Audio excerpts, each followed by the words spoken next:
نبی علیہ الصلوۃ والسلام زیادہ وقت کو دن کے شروع میں کیا کرتے تھے، چنانچہ نبی علیہ السلام نے دعا مانگی، اللہم بارک لامتی فی بکورہا، اے اللہ میری امت کے لیے دن کے ابتدائی حصے میں برکت ڈال دیجئے۔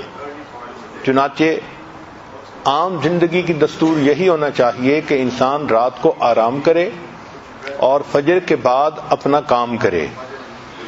ایک مرتبہ سیدہ فاطمہ الزہرا رضی اللہ عنہا فجر کے بعد آرام کر رہی تھیں تو اللہ کے حبیب صلی اللہ علیہ وسلم نے فرمایا کہ فاطمہ فجر کے بعد تم جاگا کرو، اللہ تعالیٰ اس وقت رزق تقسیم فرماتے ہیں۔ چنانچہ آپ صلی اللہ علیہ وسلم کی نبوت کی زندگی 23 سال تھی۔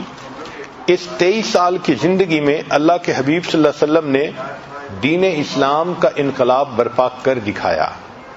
تاریخ انسانیت میں اتنے تھوڑے وقت میں اور اتنے تھوڑے وسائل کے ساتھ اتنا بڑا انقلاب پیدا کر دینا، یہ ہمارے اللہ کے حبیب صلی اللہ علیہ وسلم ہی کی شان تھی۔